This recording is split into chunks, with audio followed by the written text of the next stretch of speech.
his conscience would not give him to kick the kid out, kick him out of the school. So he kept him around. And he dedicated himself to find out something, just one thing that will motivate this kid. And one day, he went through his book. One day, he went through his book and he found out that actually his handwriting was beautiful. He had beautiful handwriting. And so he grabbed the child and said, "Child, listen. Do you know that you have as good of a handwriting as the scholars before us?" And he named the scholars for them. It just took that much for the kid to now straighten up. And he studied. Naturally became a very huge chef himself. So motivation goes a long way.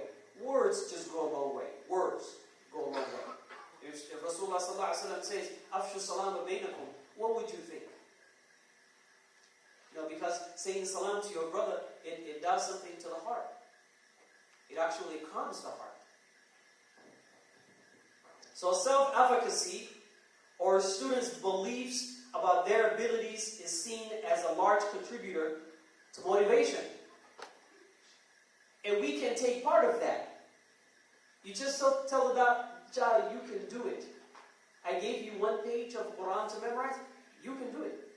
"Oh, but y'all, but teacher, I can't do it. I can't." "No, you can do it. I know you can do it. You did it last time too. You can do it." Or so-and-so did it. You can do it too as well. It goes a long way.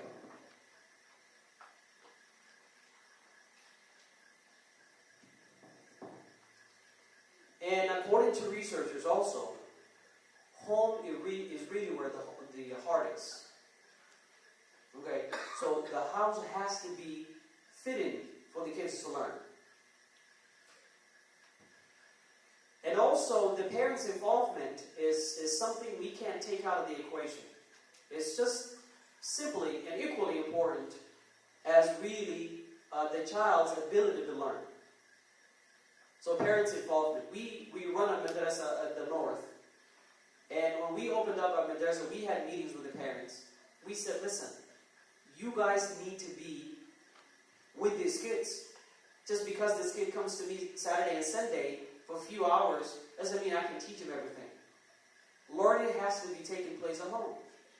And so some parents took that really seriously, and you can tell the difference in the child.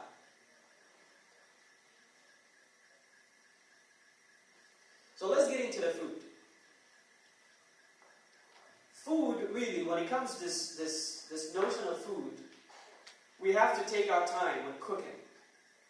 Yes, this is what used to happen before fast food came around, right? Fast food. That's a negative connotation itself. I don't want anything that's fast. Let's slow it down when it comes to food. Let's take our time, cook our food right.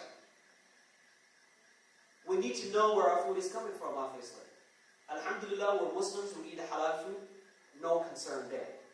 Even though there are some concerns, we're going to be modest. Some advice is that when we eat food, we got to take one morsel at a time. Just one morsel at a time. It's actually a sunnah. We eat to live, we don't live to eat. And that's important, really, especially in today's world. That's very important. One of the other advices is that we shouldn't read as we're eating. We shouldn't talk about certain things on the dinner table. There are certain things that we just don't talk about. That's death. Don't talk about death when you're eating. That's part of manners of eating food. We don't read as you eat. Don't read as you eat. Say Bismillah, sit down, take your time to eat your food. And don't eat quickly. Don't eat quickly. Now, some statistics, some horrible statistics. 70% of the Gulf state female are considered obese. Not fat, obese. Because obese is the disease itself. You may be fat but not obese level yet, even though it's very rare these days because of the ingredients in the food, which we're definitely going to come to. According to economists, the top countries for the highest obese population are Muslim Arab countries. Subhanallah. Lebanon, Gaza, Palestine? Come on. Saudi Arabia, Qatar, and Kuwait. I bet you were surprised by that. I was surprised by it. They're Muslims. What are they doing eating too much? And what kind of food are they eating? You'd be surprised. More than 64% of American adults are overweight. 64%. I think that's a modest figure also. 50% of women aged 20 to 74 are overweight or obese in the United States. I'll let you think about that for a minute. We're eating the same food they're eating, by the way. 11% of children are obese in the U.S. 11. When I was growing up, I never heard the word obese in English language. I never heard it. Now, granted, I was learning English. I was an ESL student, so maybe obese was an advanced word for me.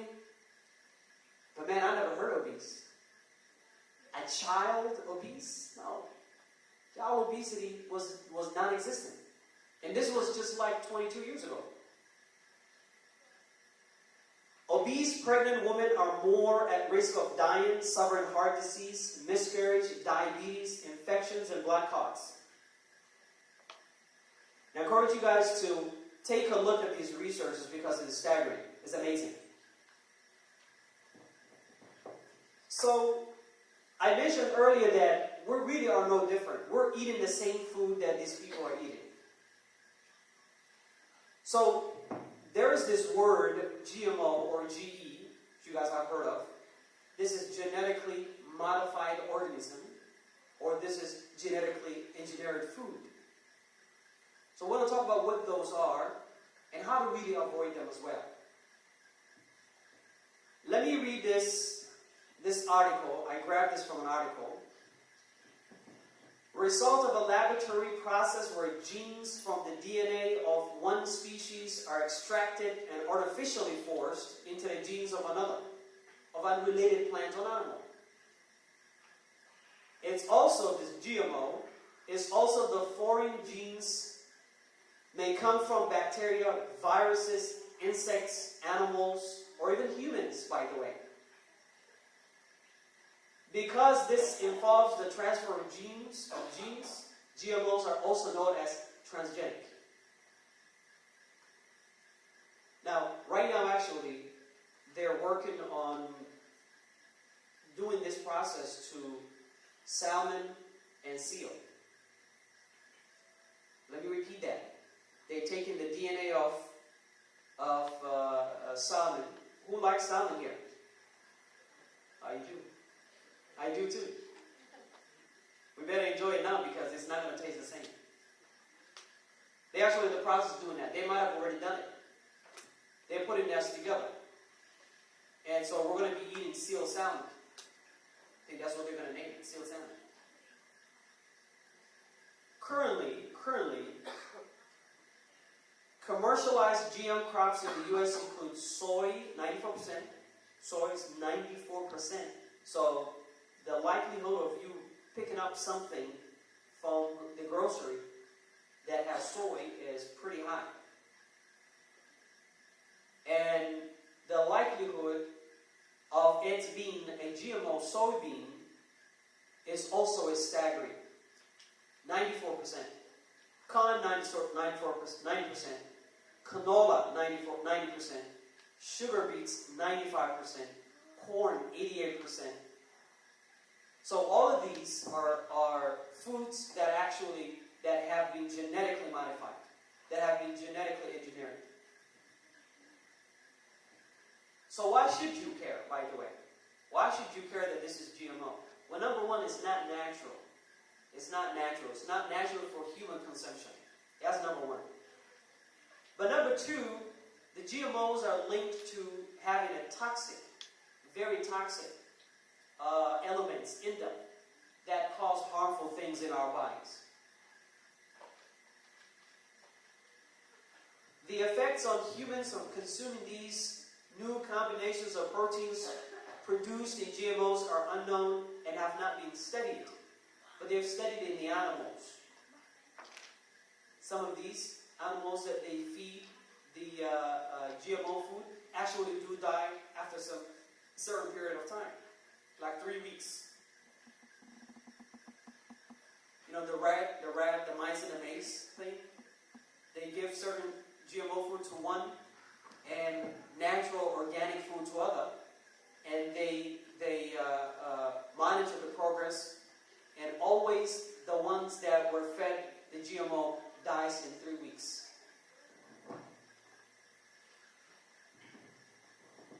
Here are some invisible GMO ingredients that you should watch out for. And I'll leave it up here for a second, so I won't have to read them all. But I'll tell you, a lot of times, if you can't even spell, if you cannot spell the ingredient, leave it alone. It's probably no good. So you've seen vitamin B12. If it isn't really organic from its origin, if it's not organic, certified organic, stay away from it. Yes, I know B12 is this, you know, a vitamin that has these molecules that balance it's responsible for our chemical imbalance. So they give it to people who have like distress and depression and all that. They give it to vitamin B12. They give a lot of it vitamin B12. So there was an initiative a few months ago on the ballot, Initiative 522. There are actually people out there that are fighting for you and I to simply go to the store and have the option to say, oh, this is a GMO product, I don't want it. And so go ahead and, have the conscious decision to really stay away from it. Otherwise, if it's not labeled, you don't know the difference. And of course, we do have the right to know what's in our food. The U.S. and the companies that produce these foods, they export food to about 64 different countries, and each and every single country requested them to go ahead and label the food GMO. So their people are safe. They're doing that for them. When it comes to the U.S., people in the U.S., you've seen the life here. People are busy.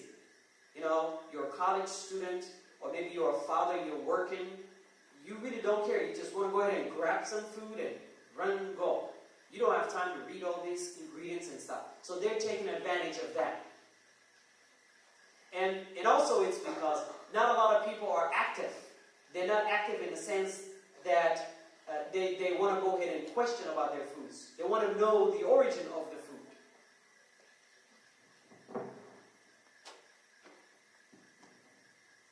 So, just to touch base a little bit about the ingredients, some of the ingredients. Sugar is poison. I'm not talking about the organic sugar. I'm talking about the regular sugar, the processed sugar that you and I go and buy from Safeway.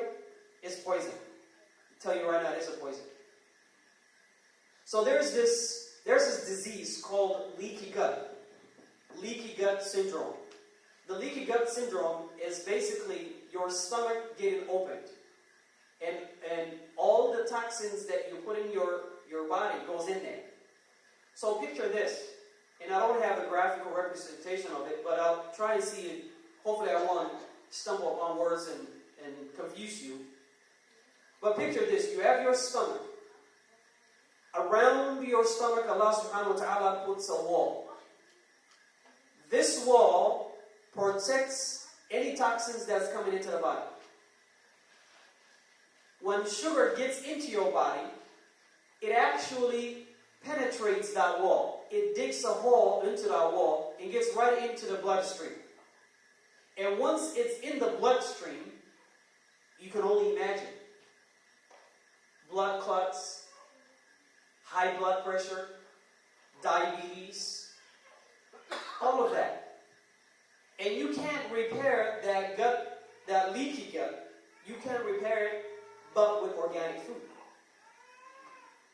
And a lot of the times, you won't know that you have leaky gut, by the way. You look healthy, you are completely walking and look healthy, but inside of you, because you can't see inside of you, you're actually sick. And it just may be a matter of time before that catches up to you. So there's this high fructose corn syrup ingredient that is in, according to me, and I know I'm wrong, but according to me, it's in all the foods. Bread, flour, you name it. The food, soda, by the way, soda. You youngsters drink soda? I shouldn't say that. If there's anybody in this room that drinks soda, you're going to want to take a hard look about what I'm going to say tonight about it. So then this high fructose corn syrup does three things to us. Number one, it sends a signal in the stomach. It sends a signal to the brain that you are not full. So you keep on consuming. You drink and you drink and you drink. Wallah al-Azim, have you not seen some drinks that you just, the more you drink, the more you want it? It's just so sweet, you like it. You just take a sip, another sip, and you just keep on drinking. SubhanAllah, what is it this drink? That is because there's a high fructose corn syrup that is doing that. And what it does, it actually tricks the stomach too. It tricks the stomach that, the stomach was supposed to be filled up, but it does something to the chemical that allows the stomach to tell it that it's full. That stomach thinks also that it's not full. So it's accepting all this food and drinks. But number two, by that process, it hurts the neurons that we were just talking about. The neurons in your brain have now been damaged by this chemical, by this poison in your body. So that's the second thing. And the third thing is what we talked about, the leaky gut syndrome.